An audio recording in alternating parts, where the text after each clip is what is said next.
Hi, I'm Jade. I'm Chief of Staff at Ninja Theory, and I'm one of the women who came together to set up the Women of Xbox UK group. And we're excited to share with you more of what our series will involve. Women of Xbox matters to me because I want more people identifying as women to see how awesome this industry is. Hi, I'm Rebecca Simpson. I'm a Senior Operations Manager at Playground Games, and Women of Xbox matters to me because it's a platform for reaching the next generation of female game developers. So I'm Veronica, or V as everyone likes to call me in the industry, and I'm Talent Ambassador at Rare in the UK.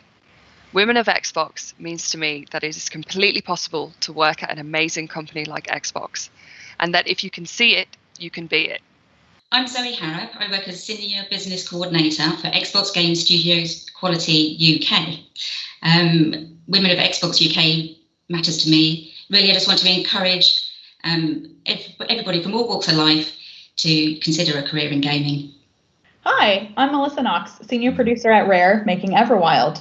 Women of Xbox UK matters to me because it's a place where we can come together to assist each other with our challenges, both as game developers and as women, and where we can celebrate each other's successes. Hi, I'm Beth. I'm a recruitment ninja at Ninja Theory. Women of Xbox UK matters to me because it's an amazing opportunity to build a diverse network of inspiring women. Hi, I'm Louise and I'm Executive Producer at Rare on the wonderful project Everwild. The Women of Xbox UK matters to me because I want everyone everywhere to recognise that diverse teams make wonderful, inspiring, creative, interesting, different, unique games, and it's far more representative of our audience. And so, without further ado, we'd like to roll the first of hopefully many videos from the Women of Xbox UK. This one is for you students. It's all about how to get into the games industry. Enjoy!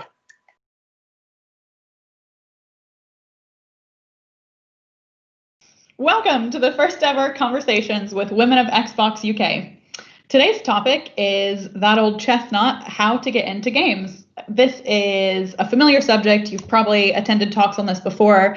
I doubt this is the first time you've heard about it, but if it is, it's important that we keep revisiting it because the best practices and the advice around how to get into the industry actually evolves as the industry changes and matures.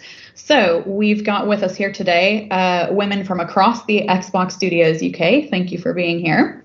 We're going to start off with a bit of intro from each person. So if you could tell us your name, your position, the studio that you work in, and which project you're working on, if you can. And then a very brief history of your career, and specifically if you could chat about how you got into the games industry. So Ellie, would you care to kick us off?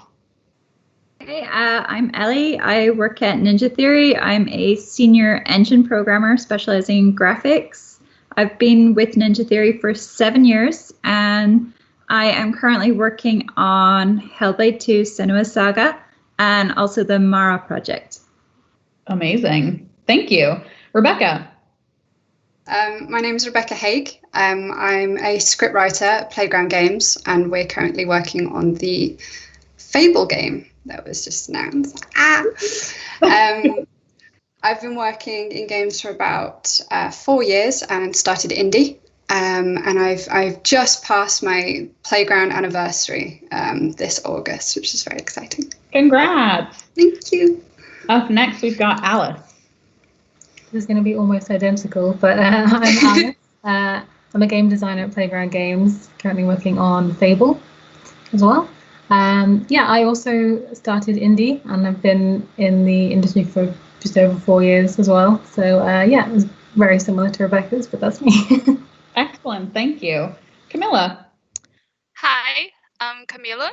I'm working at Ninja Theory. I'm a rigger, and it's been 2 years I started that. That's my first job in the game or animation industry. Previously, I was working marketing, and then I did a 1 year master in 3D animation, and then that's my first job after I finished. Awesome, thanks Camilla. And last but not least, Chloe.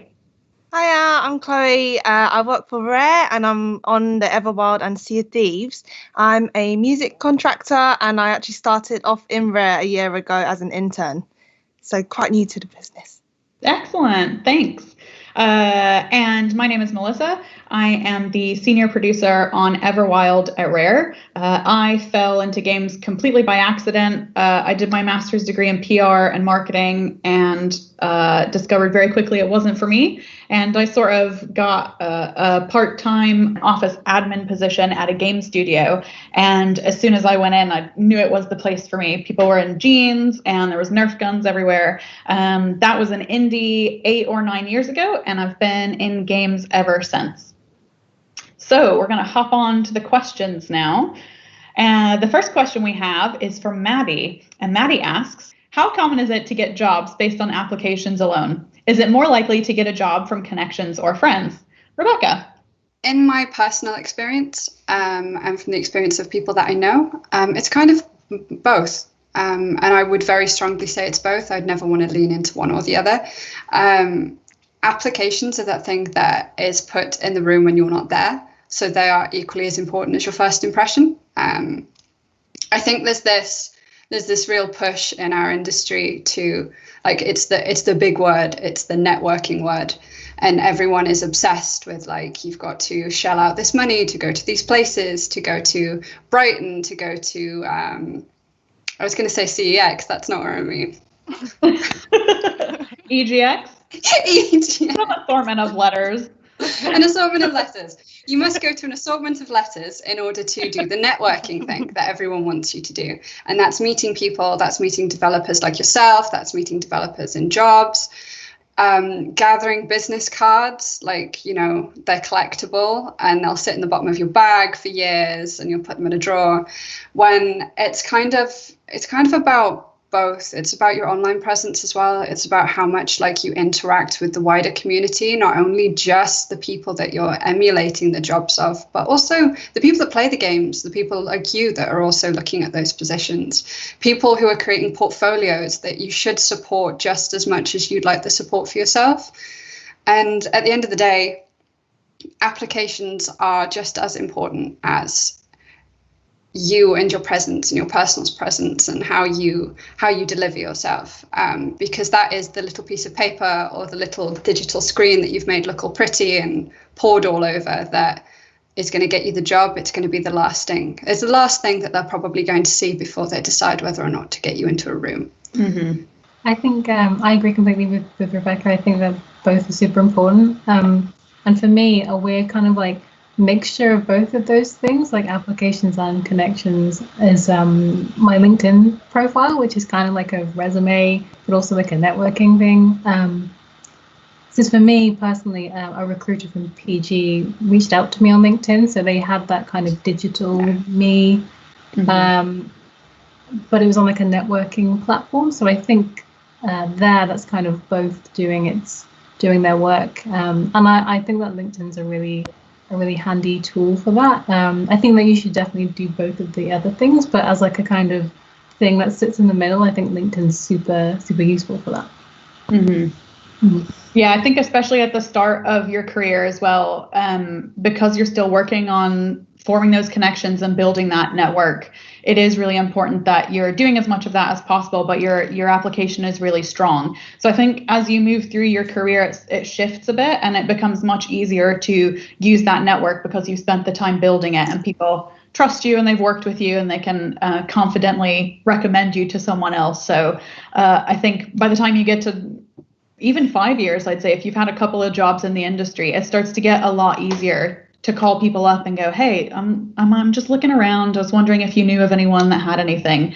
And vice versa, as you say, Alice, people will start getting in touch with you and going, hey, I heard you were really good at what you do. What would you think about coming here for a job? So did anyone get a job specifically from a connection, like without even having to make an application? A little bit, sort of. But yeah, I also got the recruiter, just like Alice. I think it was. Did you get Nick from work? I got Rosie.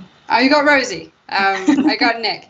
And I was like, there's no way. I got Nick. Nick called me. I got Nick. But I was like, there's no way this is real. I was like, Playground, hang on, those are the Forza guys. I was like, ooh, that's exciting. And I was checking up on this guy because I was like, that is one thing to do. Like if a recruiter does contact you, check the recruiter, because LinkedIn, you can get an assortment of people contact you via that online messaging. And it's just important to do, just as you would any other job, do your background research on who is reaching out to you, and whether or not it's in your best interests. And thankfully for us, it was very much in our best interest. And I heard about the job because the gentleman that I'm now very fortunate to work for now reached out to my old senior writer on my last job, because they previously worked with him, and unfortunately he wasn't available for that position, but they recommended me instead, and I got that reach out, which was really, really amazing. And again, it's like, it's as much as what you know as who you know sometimes. So that was really, really fortunate. Okay, our next question comes from Lucia, apologies, hopefully one of those pronunciations was correct. They ask, which would be more beneficial to my long-term career, a university degree or an apprenticeship or internship? Alice, what do you think? I think that they all have like massive value, but I actually have none of those things. Related to games anyway, I did my degrees in education studies. I never really thought that games was something that I could even get into, if that makes sense. So at the time, I was like, okay, actually, I didn't even realize I could study games at the time. So I just, I kind of went for what I thought was a more achievable dream, which was like working in Japan, which sounds like crazy, but I thought that was more achievable than working in games. But yeah, I did that, and I was just so passionate about games that I just kind of started working on them in my own time. So I think whatever you do, make sure that you're like constantly working on your passion throughout, like whatever route, so that you have something practical to show at the end of it. I think that's the most important thing, no matter what you choose. But I'm sure like other people have experience in at least one of those routes, and you can like take it from there. Yeah. Oh, I 100% agree with you, Alice, on whatever you do, you just got to do to the best of your ability, because it's not so much as a black and white, should I go for a uni or go for apprenticeship or internship? There are options out there. Like the degree that I took, it was a 3-year course, but on your 3rd year, you actually go out for a year-long placement where you go find that internship, apprenticeship, whatever you want to do. Or you don't even necessarily need to go for an internship, just do something which would benefit you in the long run. So that's what I did. Even though my year long wasn't actually technically anything games related, my internship was actually after I graduated. So yeah, overall there are options out there.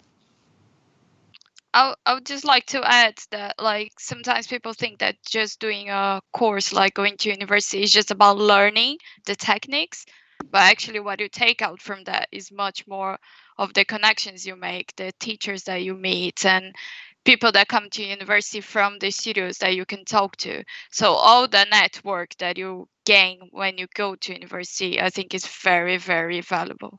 Mm-hmm. I think the soft skills that you pick up both in a uni degree or an apprenticeship or internship are really important to talk about as well, right? Because when people are coming, if you're lucky enough to get your application through and maybe you don't know anyone and you get to the interview stage, you need to be personable, right? You need to be able to have a confident conversation about what you think you can add to wherever you're going. And you know, likewise, they need to be confident that you can do teamwork and that you're going to be able to take criticism and feedback, because these are all things that happen every day, no matter what your role is in games. And so I think really any experience that shows that you have those soft skills, that you're going to be a good team member and that people will enjoy working with you is really important and shouldn't really be overlooked. It's definitely not just about like having the technical skills on paper. That's kind of only half the job. If I can just add something off the back of what you just said, I think it's just important that I used to work in the university doing the open days and such and that sort of thing. And obviously we've heard about there are so many university courses now centered around games. They've just exploded in like the last 5 years. It's amazing. But that also means that you need to, if you are looking for the university route, and it is, I am sure we can all agree, a lot of money right now to be investing in that future, make sure you definitely are looking around and you're shopping around, because you are now a consumer and you do have a lot of options. And I would personally recommend, having done the university route myself, look for a course that allows you to specialize if you can. Look for a course where a large portion of what you're going to do is in teams, because you're not working on your own. You are never working on your own in a game. Whether or not you're working in a tiny little studio with like a few people, up to like some of the gig studios, you will always be working with people. But also make sure that you do and are offered time to yourself. And you do have time to work on something that you can say is yours, so you can put it in your portfolio and say 100% of that is all mine. That I would say that's really important, and definitely shop around. It's amazing how much the industry, including education, has changed.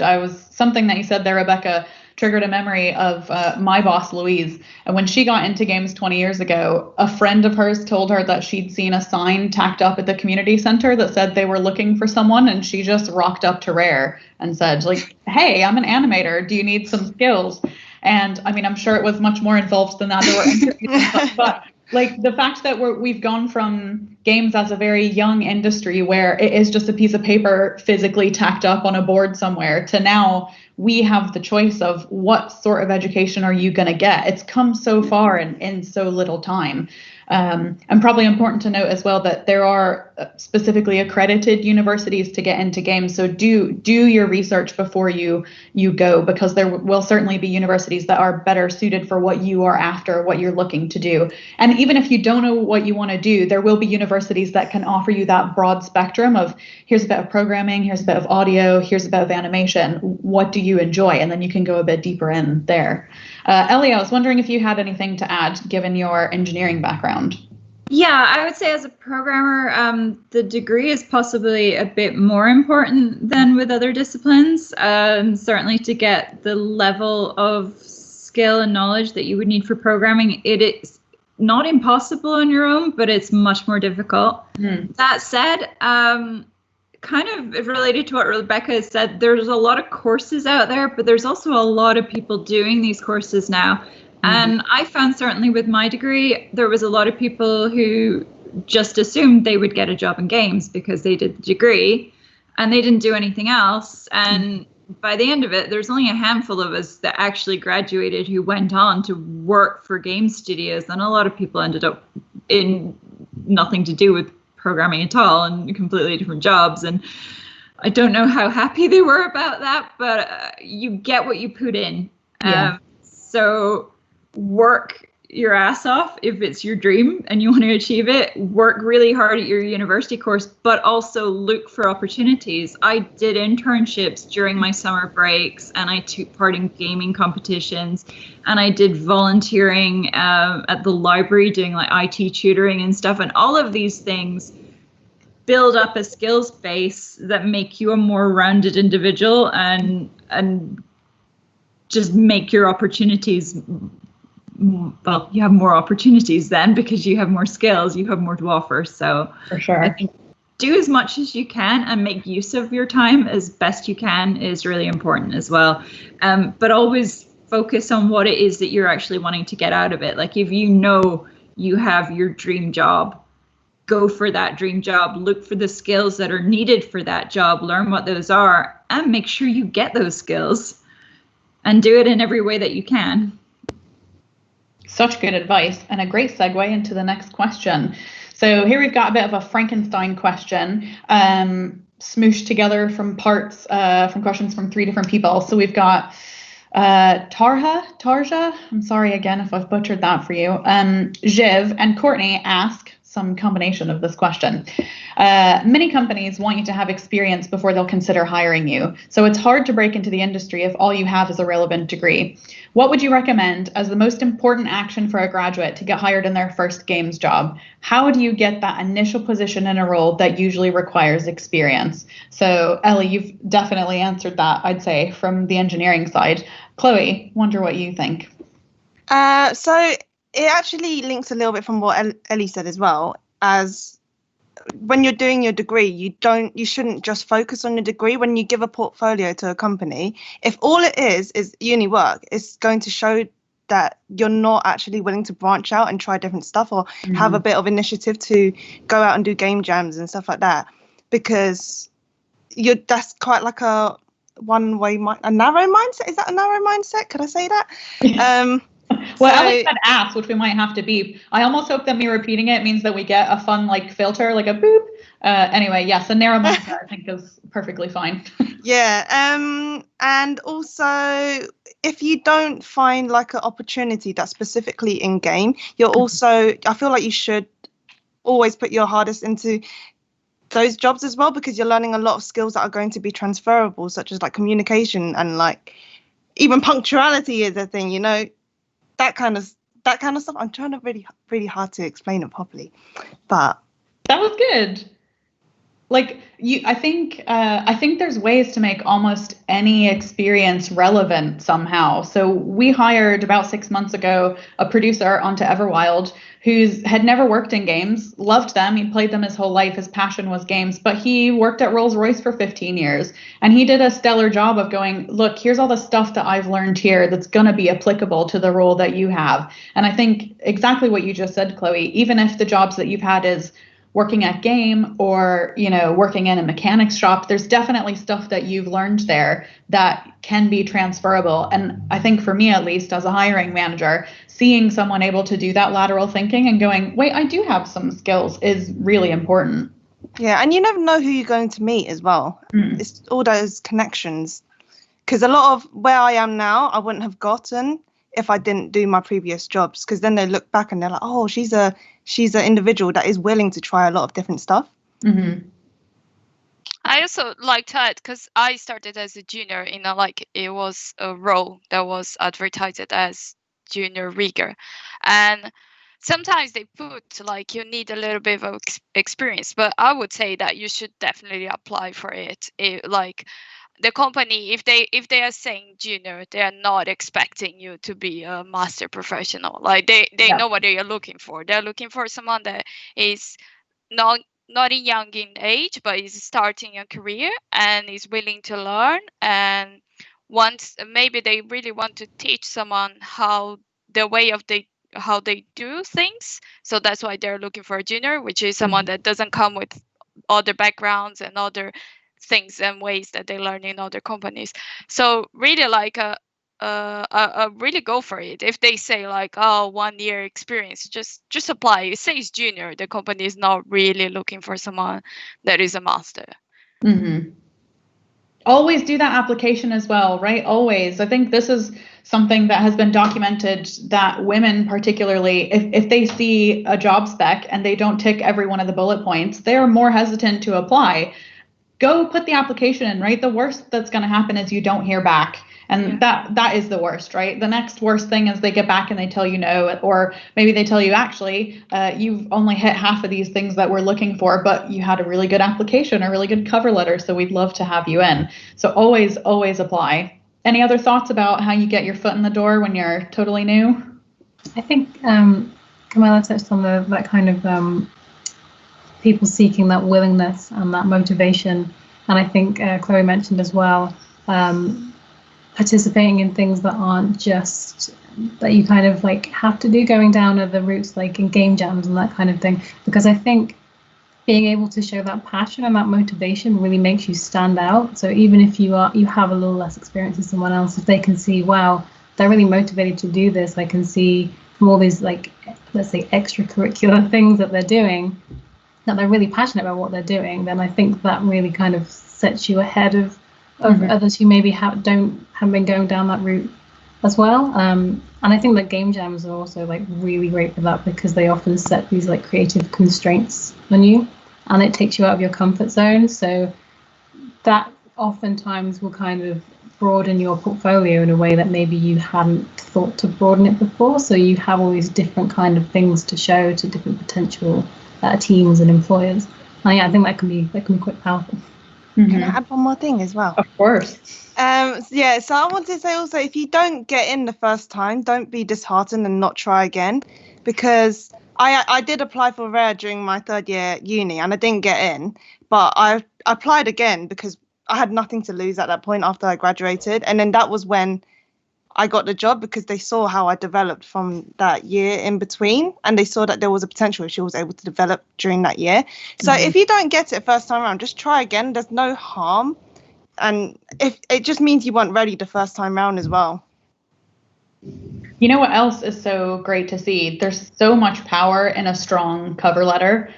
Like, you have a totally blank page to tell this company why you want to work there, why you care about the games that they're making in particular. And it's really time consuming. And I know when you're looking for a job, when you're doing the 15th one, it can be quite disheartening. I think everyone has been there, right? But as a hiring manager, when you read something that someone has clearly put time into and they've done their research on the company, they know what kind of games you make, and you can tell when they actually care and they're like, oh, I actually love Banjo and Kazooie. Somebody's going to kill me for saying that one specifically. I don't know, insert any Rare game. But you can tell, right? They talk about how they played it as a kid and they're so excited now to use their degree and come in and apply. And I'm sure that's the same for every studio, right? You can just tell when someone actually wants to work where they're applying to. So take the time to write that personal cover letter, because if nothing else, we're going to see that you actually just want to work here. Like, we know that if you're new, you're looking for your first job, and you're probably writing versions of that letter for lots of people.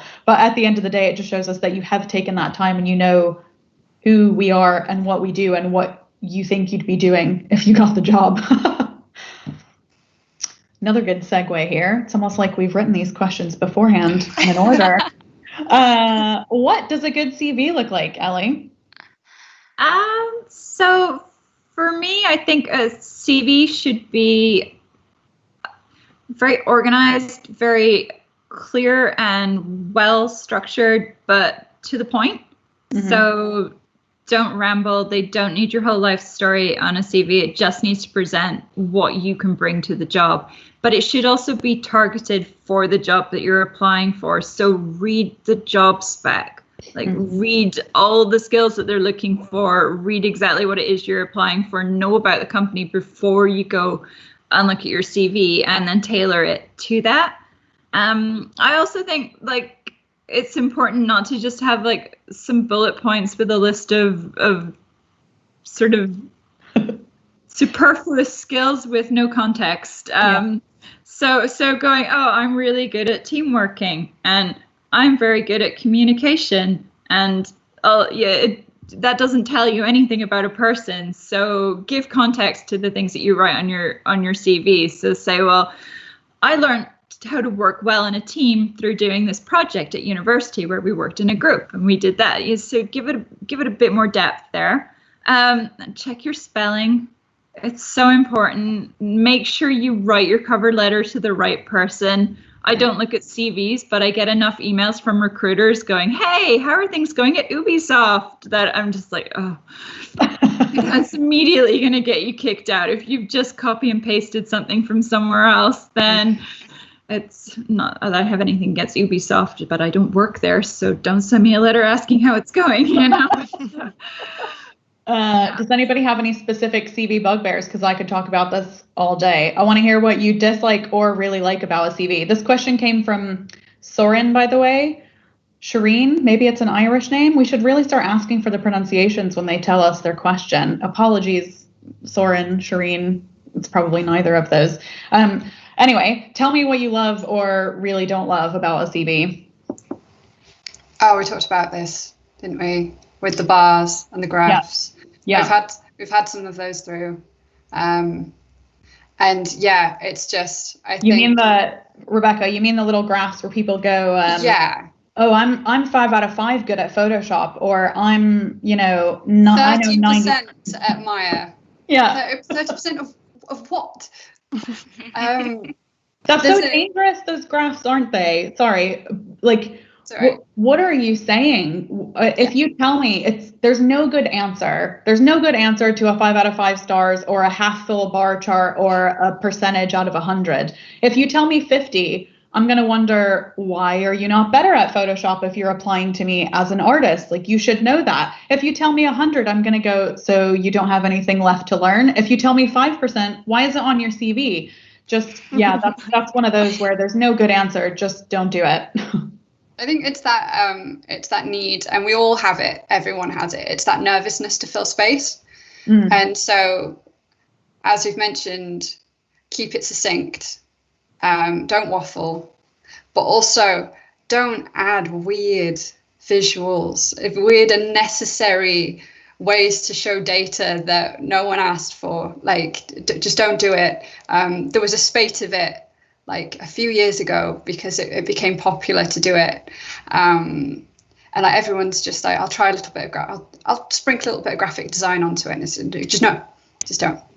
Keep it professional. Keep it memorable though. Like, I want to know about you, and I want to know about like what makes you special. And I appreciate that, you know, we're going to work together, whoever this we person is, whoever you are, that we're going to, you know, work together. And I want to know if you're good at your job or not. That would be nice. But I'm also going to hire, well, if I ever get a chance to, I'm also going to hire you if you're into the same Netflix show as me, or you really love Mexican food, or you went to Yellowstone National Park, and it's something that, you know, I can ask you about and we can talk about, and it makes you a person rather than just a list of things that you're good at and things that you learned and degrees that you got.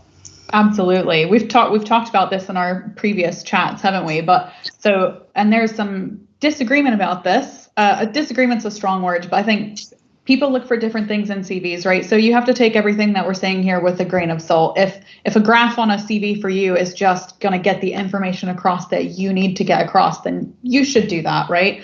For me, my favorite thing when I get a CV is I go right to the personal stuff, because often when you get CVs, especially for new, more junior positions, they've all got the university degrees. They've all got some bit of experience. A lot of them have done the game jams. They all are telling me they can work in teamwork.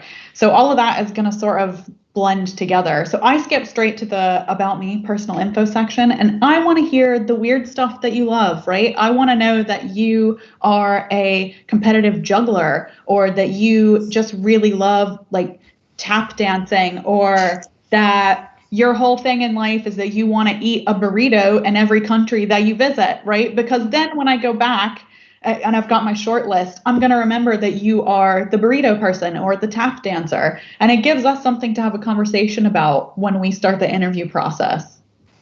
So yeah, tell me what's weird about you, because that's what I'm going to remember.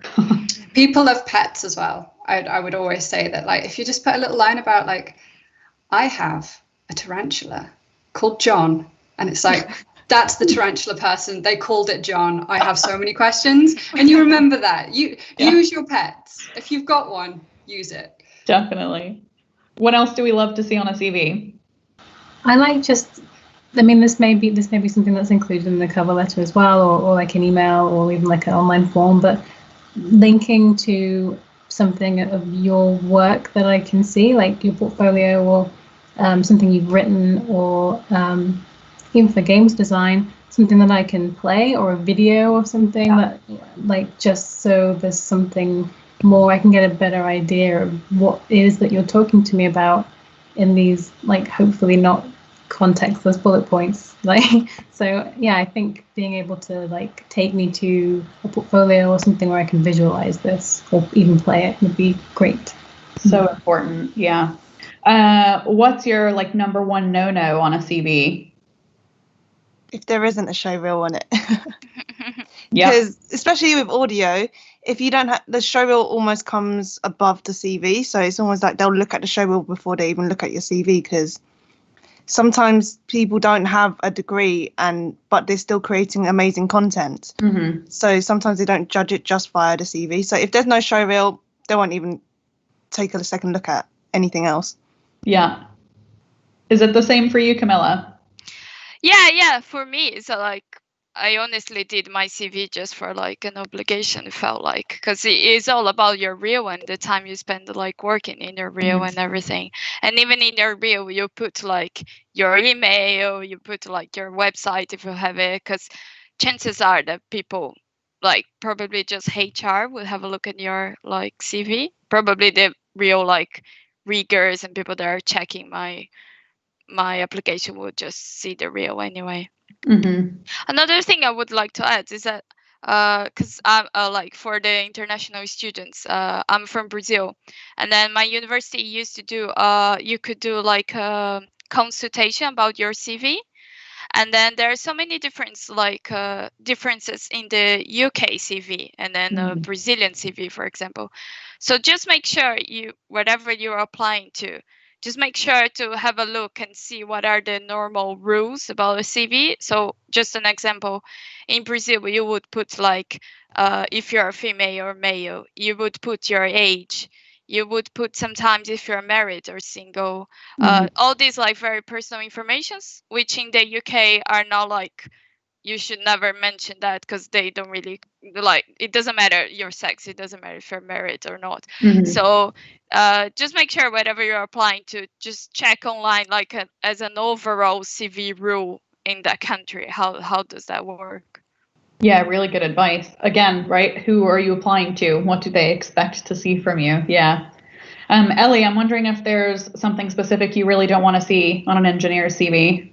Not sure about what I wouldn't want to see, except, as I said, bad spelling and grammar. I mean, I find that instantly irksome. It just, it's like, oh well, you mistyped everything, and yeah, that just bothers me, and I don't think it's all that difficult. There's a lot of tools out there to help you if you're not naturally great at spelling, and just get someone to look it over and make sure that's good. I would say for programming though, CV is definitely like for your first step in the door, that's the most important thing, because we don't really have show reels in programming so much. I mean, you can do, but it's not in the same way it is with other disciplines. So the CV and listing what skills and qualifications you have really comes first and foremost.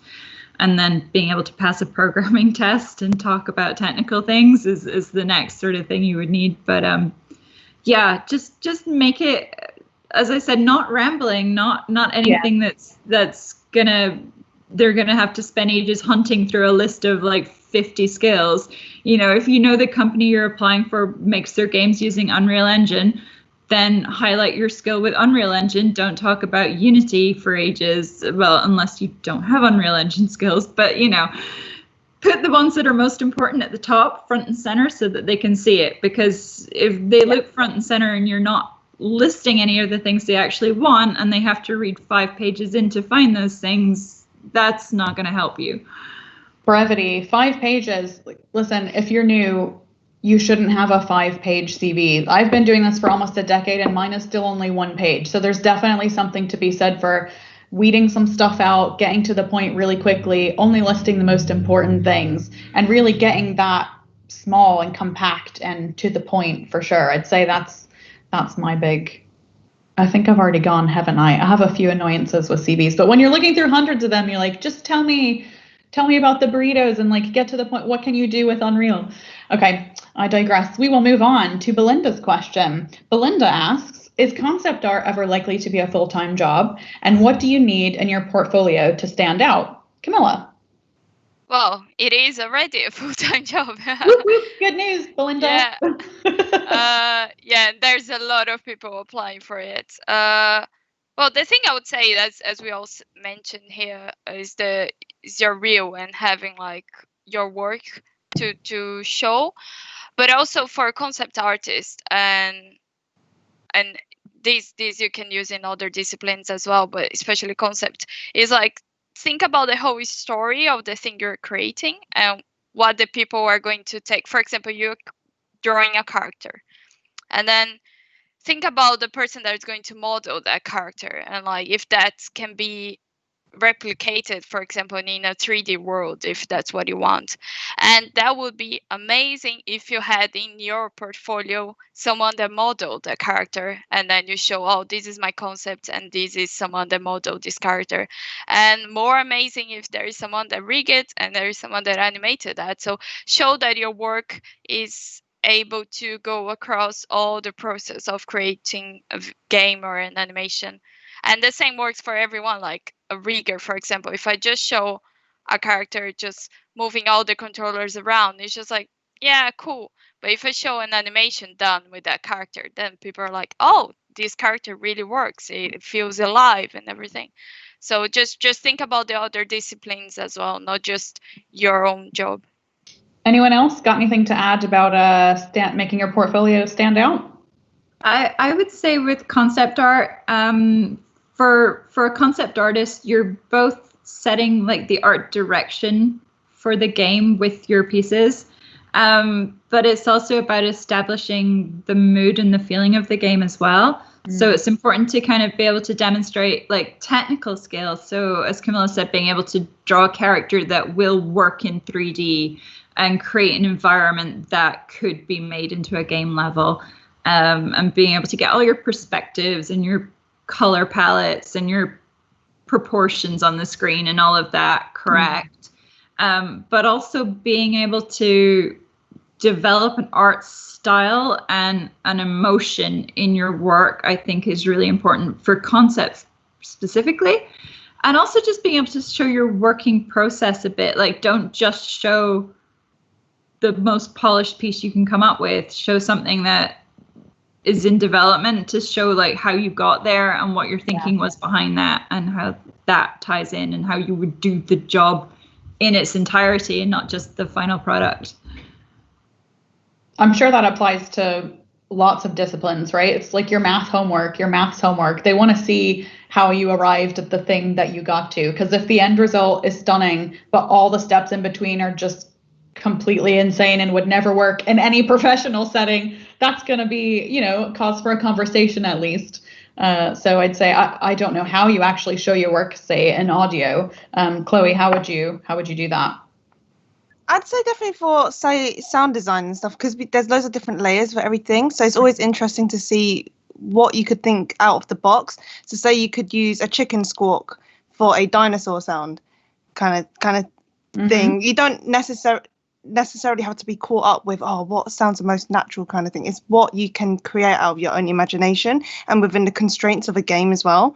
Because obviously a game, you've got like only a certain bit of memory. You can't go too wild sometimes. And with music, you've got to be able to create something that's loopable, because you never know when you're going to move on to the next scene. So it's not as if you're creating something for film where it's very linear, everything happens at a certain timestamp kind of thing. So if you're going to create something for game, make sure it is something for game and not for any other piece of media that is, because game is very specific. I don't know if that answered the question, actually. No, yeah, that's great advice. I mean, I think I'm not an audio expert. The point, and I felt I just went, what?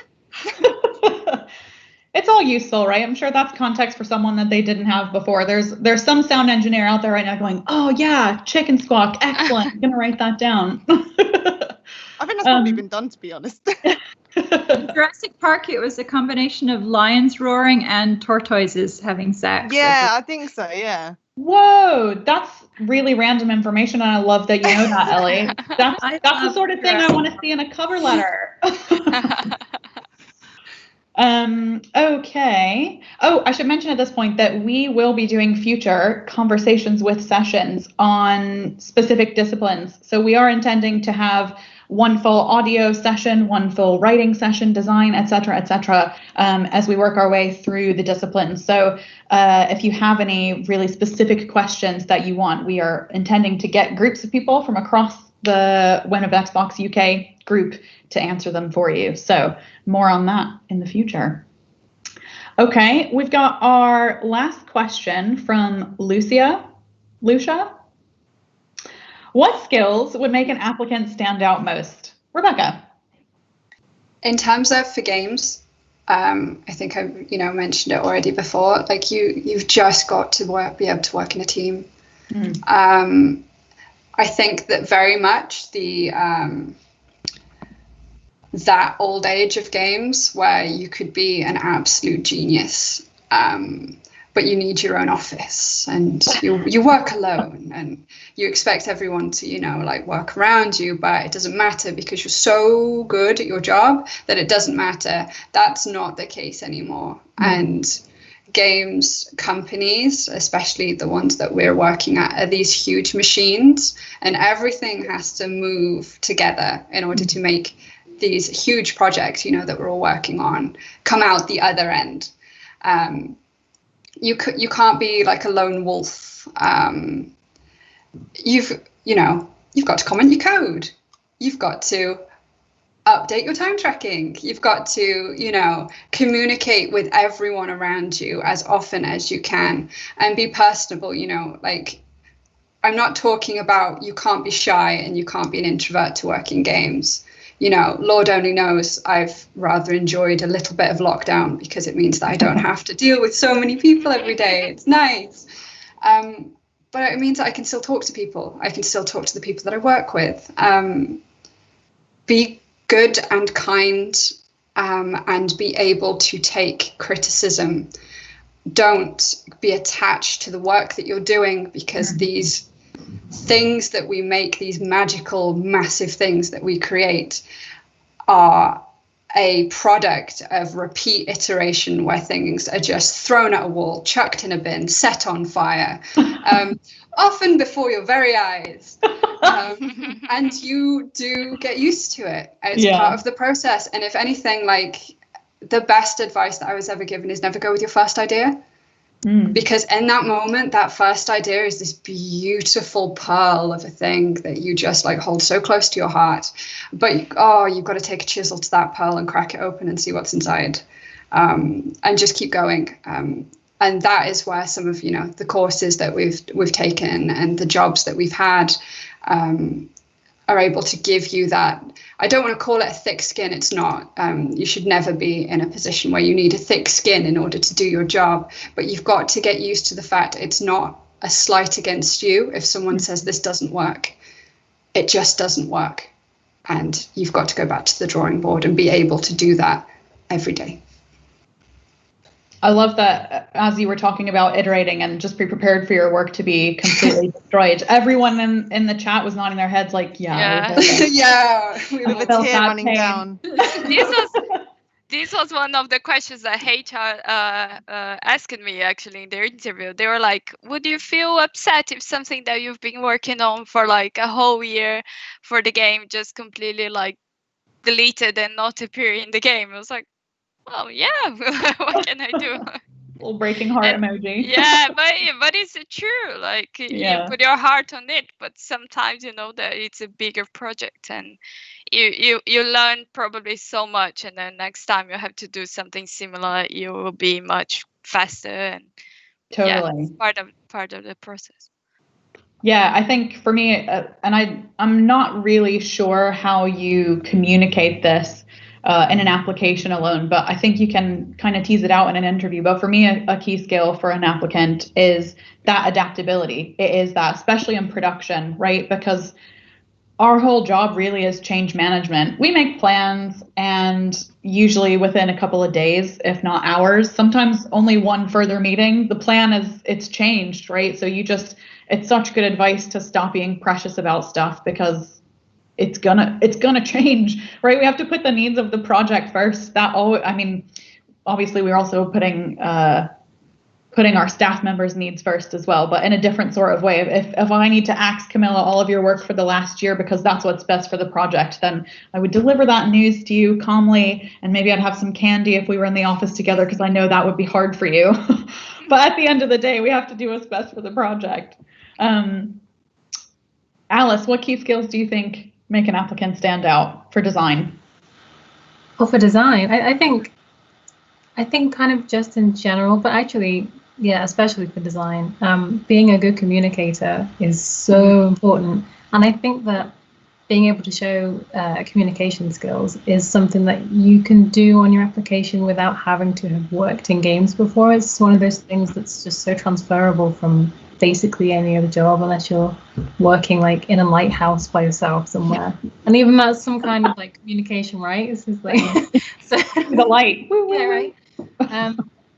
Yeah, so I think that that's something that you can quite easily show on your application from whether it doesn't even have to be another job. It could be from university. It could be from like some after school activity or like student organization or even volunteering. It's just something that you should take the time to show on an application. I think active listening as well is really important, showing that you are, like you said, responsive to feedback and criticism, and you are responsive to other people's opinions, and you're actually listening to what's being said and not just kind of hearing it and then it's like just goes away completely forever.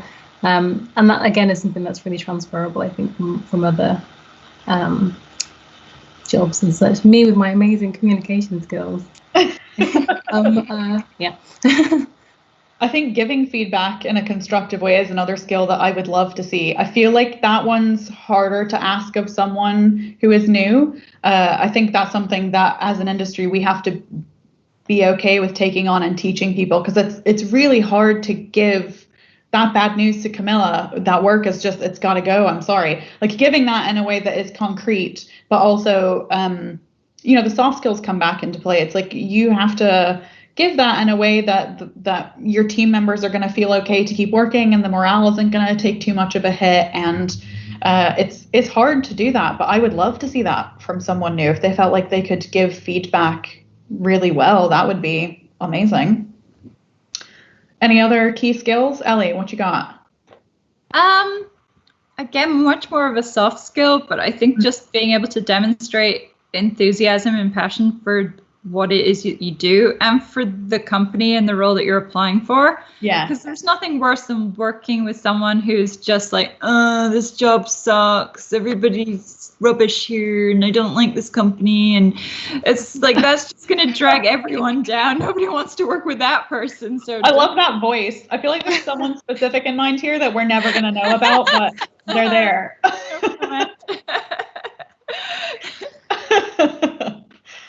But yeah, just enthusiasm and passion, because those are the things that make people want to work with you. Like if you're positive about what you do and you bring that energy to it, then that will attract people and make them want to work with you. You know what else gets me? So at Rare, we do an internship program, and we do it across all disciplines. It's been harder this year with coronavirus. But last year we had, 2,000 applicants for the programming internship. It was mad. So take all of this information and use that, because you need to find something to make yourself stand out, because the standard starts to get so high that Rare basically we hire almost all of our interns now. They finish, we give them a job because the standard is so high.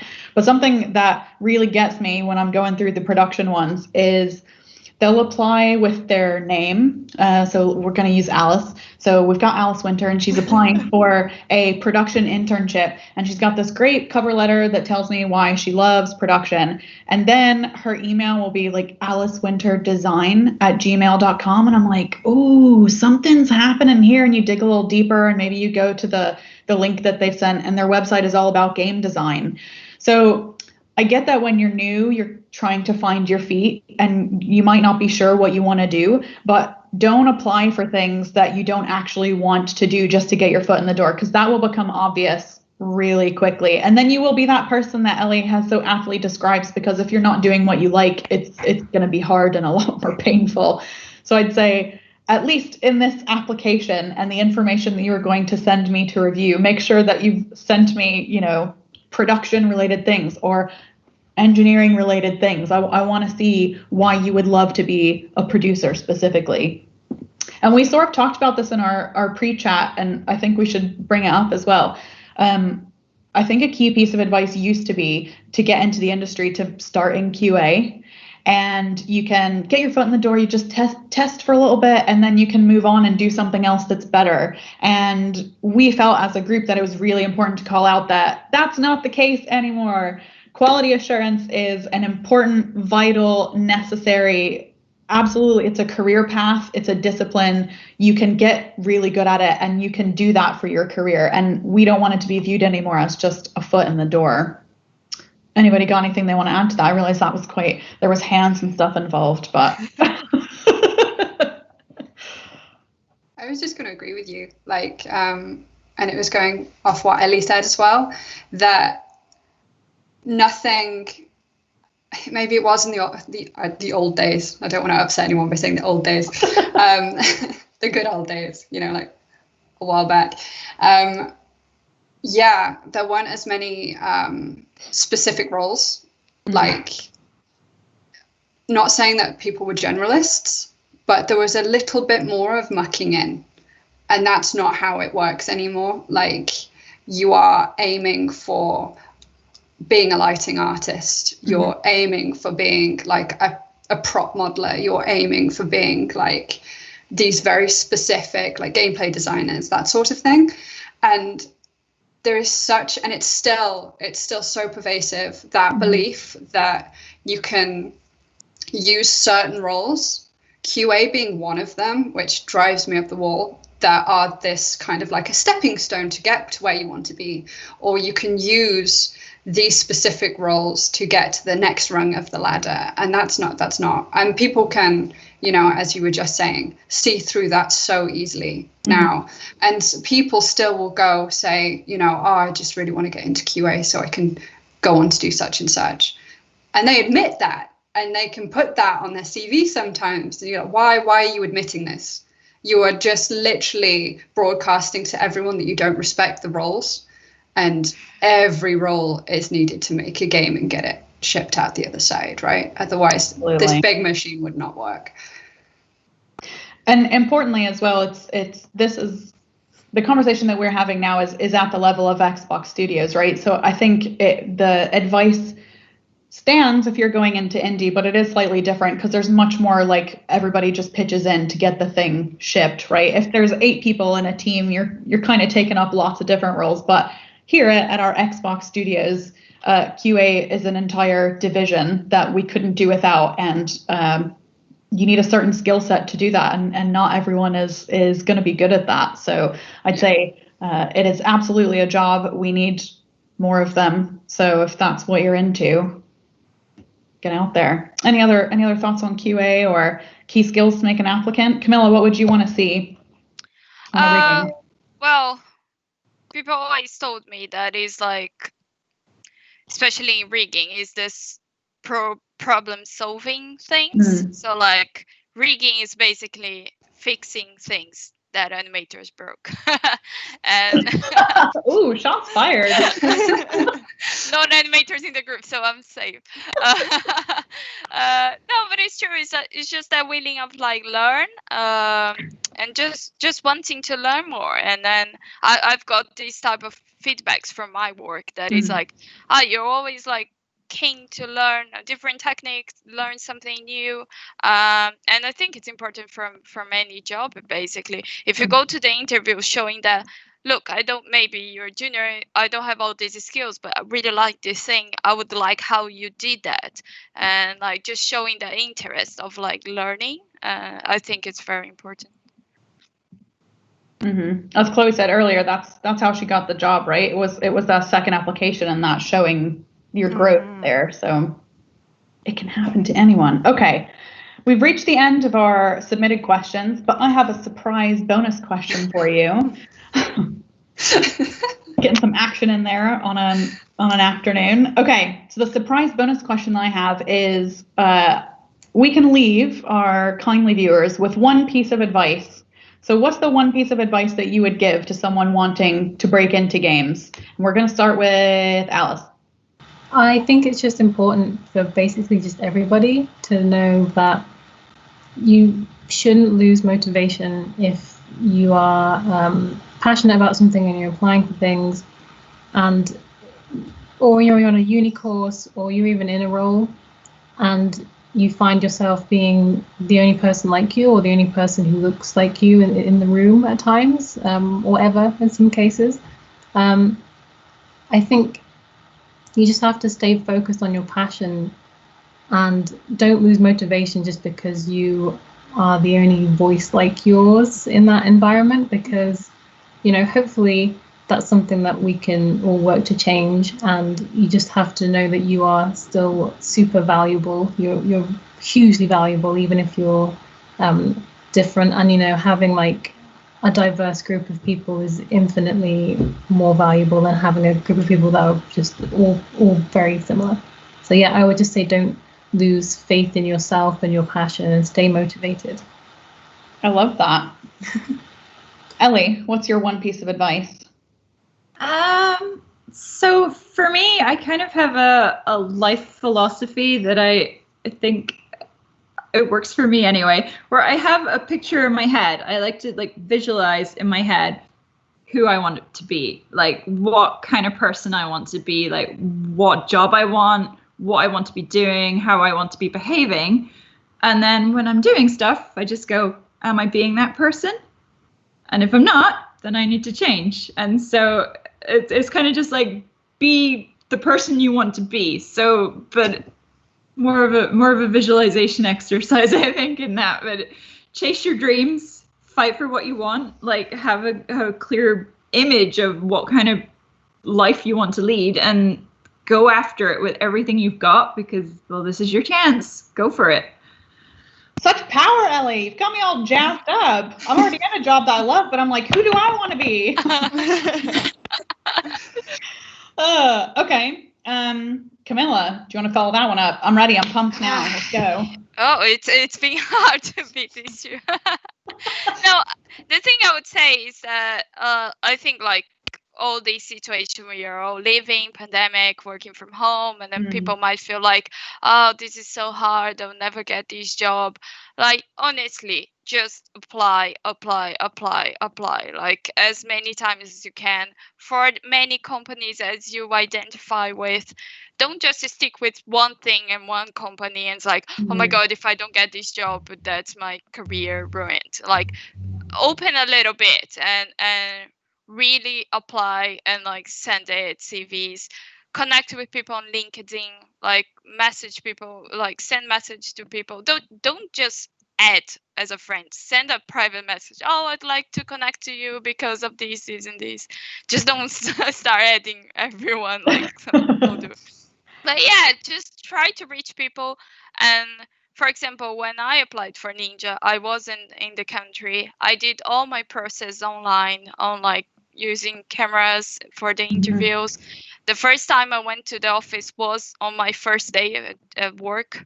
So like, don't put this pandemic thing as your biggest like step and your biggest like rock in your way. There are ways to go around it, and just keep applying. And now is probably a good time to mention that every one of our companies is actively recruiting. We're hiring in many disciplines. We're all working on super exciting projects. So indeed, like if anything, can there be a silver lining to a pandemic? I don't know, but I think we're all doing really well, like as far as our companies go, right? We're all still working on our projects. We're doing it from home. We're hiring people now from all over the shop. They don't have to be living where the studio is. So it's actually a really exciting time to be joining our studios. Chloe, what advice do you have to someone trying to break in? I'd say just kind of be yourself, because aside from just all your skills and stuff, there is a culture to every studio. And sometimes what they don't hire you is because you might not be a fit personality wise into the culture, and that's a good thing for both the company and for you, because you might not be happy there as well. So just be yourself, because you never know, like it might be a blessing in disguise that you didn't get recruited into that job, and vice versa. So that's really good advice. Good reminder to everyone that you are interviewing the company as much as they are interviewing you. So go ask questions, find out what that studio culture is like, and whether that's something that you want to give your blood, sweat, and tears to, right? Because our jobs are sometimes really hard and challenging. So you definitely want to be in a culture and in a studio that that you're vibing with, that you feel like is going to look after you.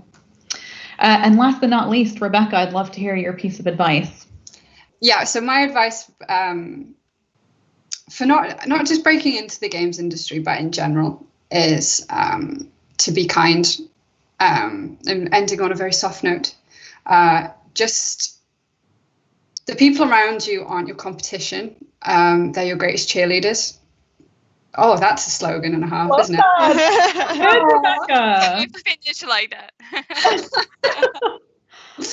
Yeah, they're going to be the ones that lift you up. They're going to be the ones that message you on LinkedIn, on Twitter, on whatever. Have you seen this job? I think it's perfect for you. They're your mutuals. They're the people that you're probably going to eventually work with. The UK games industry is really small. It's really intimate, and people don't want to work with people that make their days difficult. They want to work with people that they want to go for a drink or play mini golf or, you know, share cake with in the studio or buy a coffee. And at the end of the day, universities. Oh, there he is. There he is. Did you hear him? For God's sake.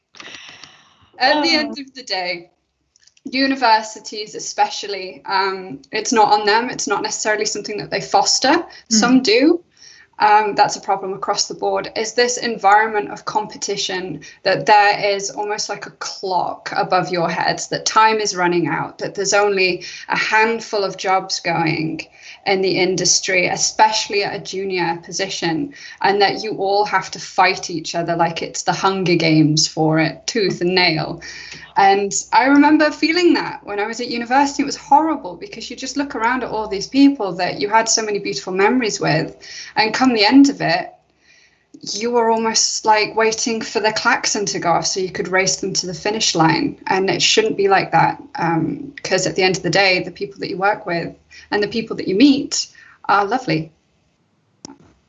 Yay! Yeah, that's really awesome advice. I didn't go through university for my, I told you how I got in, little admin side door.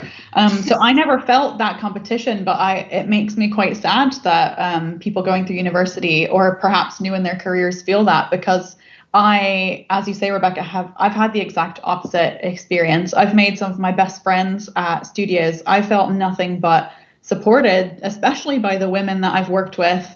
And in fact, Louise, my boss now, I had already accepted another job, and it took me about 30 seconds of my interview with Louise to know that she was the boss for me. And like, she as a human sold it for me. You know, I thought, I want to come work with you because you're going to do awesome things. So I've only ever felt like wonderfully supported and held up by the other women in the industry. And I'm glad to hear that you feel that way as well. Xbox. Okay, anybody got anything else they want to add? Well, thank you to everyone who submitted questions. I will apologize one last time for probably butchering many of your names, but that's okay. We'll sort that next time. Thank you to the lovely panelists for your time and your wisdom today. There's been some great stuff in here. Thank you to everyone watching this now.